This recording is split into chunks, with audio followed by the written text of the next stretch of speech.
dimulai. Pastikan kamu sudah mengklik tombol like, subscribe, lonceng, dan masuk surga. Bapak-bapak, ibu-ibu, kaum muslimin, kaum muslimat, sidang jemaah tarawih rahimakumullah.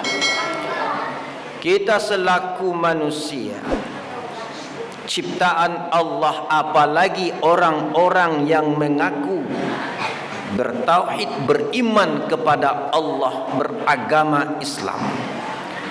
Sebenarnya Allah menjamin orang-orang yang telah mengucapkan kalimat tauhid, mengakui Islam agamanya, asyhadu an la ilaha illallah, dijamin oleh Allah masuk surga. Kata Rasulullah, man qala la ilaha illallah dakhalal jannah. Siapa yang bersaksi, siapa yang berkata bahwasanya tidak ada Tuhan ilah yang pantas untuk diibadahi kecuali Allah Subhanahu wa taala, dakhalal jannah, dia akan masuk surga. Ada jaminan bagi Allah dan Rasulnya orang-orang yang beriman ini masuk surga, orang Islam ini masuk surga? Iya, ada. Namun ada penghalang-penghalang. Allah melarang orang-orang yang beragama Islam, orang-orang yang beriman untuk memasuki surga gara-gara beberapa hal perbuatan yang dia lakukan. Kalau orang kafir, bu, jelas. Orang musyrik jelas. Orang-orang munafik jelas diancam Allah ke neraka. Kita tidak bahas. Nah, jelas oleh Allah, innal ladzina kafaru min ahlil kitab wal musyrikin wal munfakin fi nari jahannam khalidina fiha. Ya. Sungguhnya orang-orang kafir, ahli kitab, orang-orang yang musyrik, empatnya jelas di neraka. Nah, kita yang mengaku beragama Islam, ya, namun selama kita ibadah kita lakukan sewaktu hidup di dunia, tapi kok dilarang oleh Allah kita masuk surga, apa permasalahannya? Dalam sebuah hadis Rasulullah sallallahu alaihi wasallam menjelaskan, qad haramallahu tabaraka ta'ala wa ta'ala alaihim al-jannah mudminal khamri wal 'aquli walidain wad dayus alladzina yuqirru fi ahlihil al-khabr. Hadis dari Ahmad. Dalam hadis yang lain Rasulullah sallallahu alaihi wasallam, la yadkhulunal jannah al-'aqu wal mudminal khamri wal mana'ata'ah.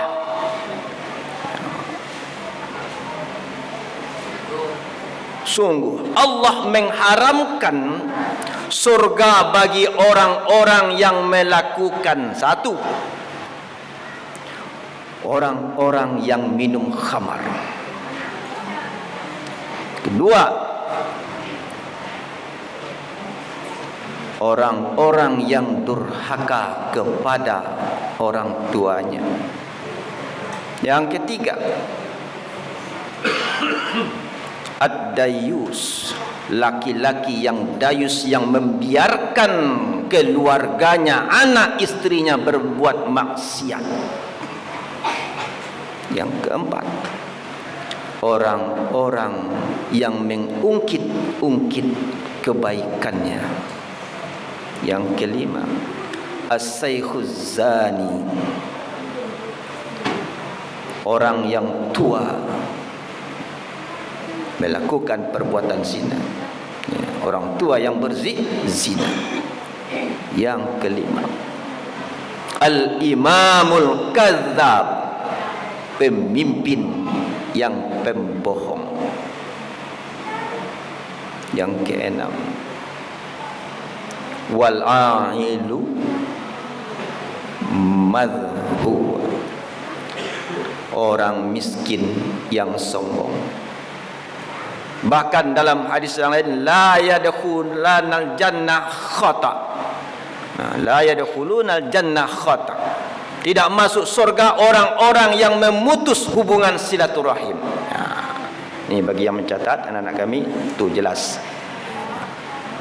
Rasulullah sallallahu alaihi wasallam telah menjelaskan kepada kita, sering kita ibu bapa yang melaksanakan ibadah kita, ibadah salat, puasa, zakat, haji kadang-kadang, tapi kita tidak sadar melawan kepada orang tua, durhaka kepada orang tua kita.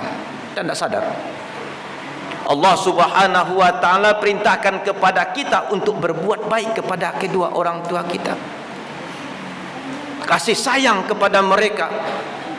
Wa qada rabbuka alla ta'budu illa iyyahu wa bil walidaini ihsana. Dan Allah merintahkan hendaklah kita menyembah hanya kepada Allah Subhanahu wa taala dan berbuat baik kepada kedua orang tua kita. Jangan sekali-kali kita mengatakan kata-kata atau cis membentak orang tua kita. Kenapa Allah perintahkan kita hanya untuk beribadah, mengabdi kepada Allah dan berbuat baik kepada kedua orang tua? Ya, keberadaan kita di dunia ini, Bapak Ibu, itu adalah kehendak Allah, ciptaan Allah. Semua kebutuhan kita sudah disediakan oleh Allah Subhanahu wa taala. Tugas kita beribadah kepada Allah. Begitu juga dengan orang tua kita. Sebab kita hadir di permukaan bumi ini gara-gara orang tua kita, melalui perantaraan orang tua kita. Dia yang sudah merawat kita, mendidik kita sampai kita berhasil, Bu.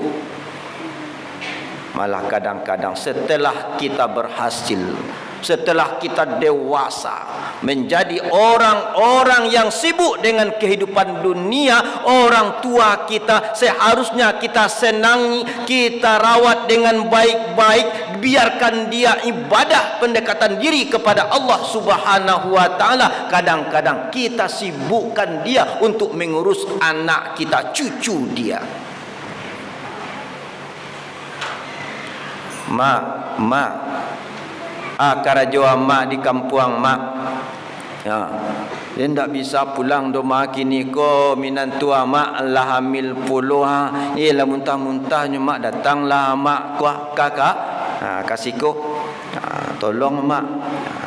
Nyo suruh amak nyo datang ke rumah inyo Pak Bu untuk menolong merawat istrinya, lain anaknya, iya merawat anak-anaknya, lain mencuci popoknya, kamanyuannya. Dek kerana awak sibuk kedua-duanya wanita karir, kadang-kadang ya anak cucu jo neneknya di rumah.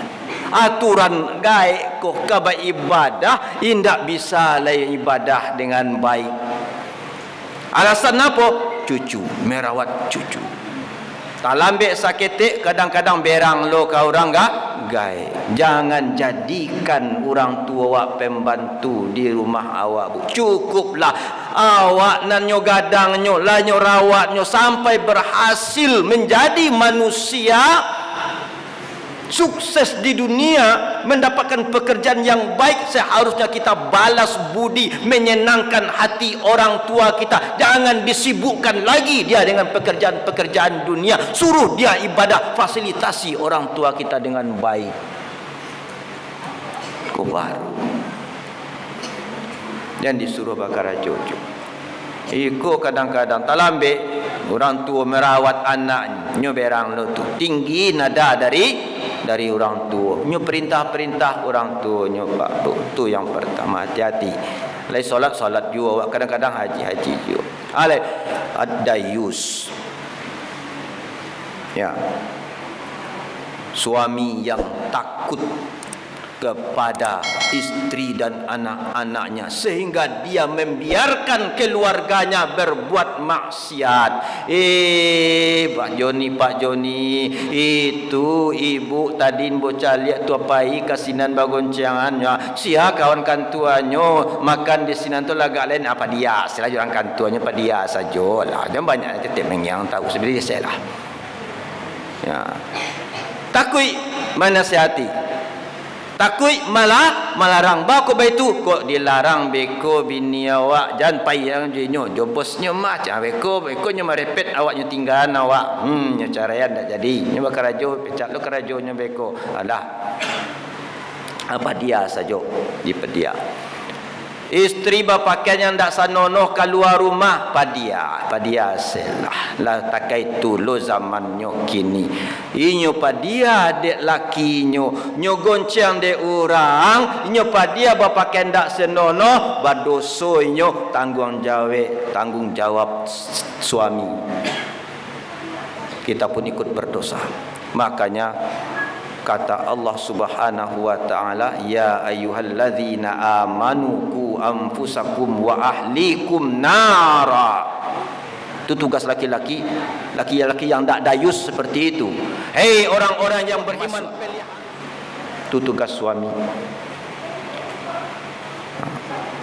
Makanya suami mempunyai tanggung jawab membentengi istrinya untuk melakukan perbuatan-perbuatan maksiat yang tidak diridhai oleh Allah Subhanahu wa taala. Tanggung jawab. Kalau dibiarkan Pak, indak dinasehati, indak dilarang, padia salah bakatuinyo kok kadilarang bekundi itu istri idaman den mah rancaknyo kalau dilarang beko kok berangnya tak carai kaden padia sajo dek rancak padia sajalah makan hati mencaliaknya padia saja.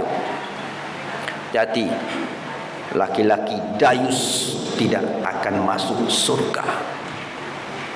Tanggung jawab. Anak takai tujuh dipadiakan Pak dari kete indak diberang jalenyo salah tingkah lakunya nyo pacarian orang awak galak yo kadang-kadang basuruh santiang yo mamaknya kadang-kadang pacariannya Pak dekete baru mamaknya galak awak sekolah santiang yo datang miso oh tombang tu cari dia oh galak awak suruh kadang-kadang urangnya pacarian galak yo berbuat salah anak padia saja. Hati-hati Pak. Tanggung jawab kita. Apa? Ini membahayakan. Kalau ada di situ yang membahayakan anak berbuat maksiat, tahu kita ada di situ maksiat, mereka larut dengan itu, kita biarkan, tidak kita kontrol dia memegang HP itu ibu bapak. Hati-hati bapak. Tugas kita. Kok dibiarkan saja? Hati-hatilah.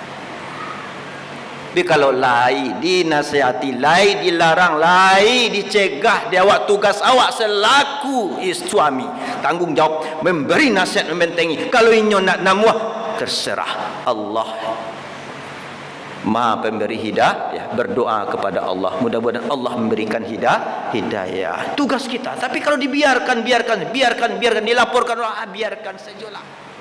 Ini suami yang dayus jadi tidak akan masuk surga. Diharamkan oleh Allah suami yang dayus untuk masuk ke dalam surga. Ini kebanyakan kita solat kita puasa. Anak awak cilako, anak awak indak solat, anak awak indak pandai baca Al-Quran, anak awak berbuat maksiat, tetap kita diamkan, biarkan. Maka tu inyo selah. Yang penting tak sakit kepala den, tak mengganggu den. Udah dek kerja awak sibuk. Hati-hati. Ada sebuah kisah, sebuah riwayat, ada seorang orang tua yang ahli ibadah, tapi anaknya ndaknya didik. Ketika di akhirat kelaknya lah kemalangkah dihisap. Ya Nabi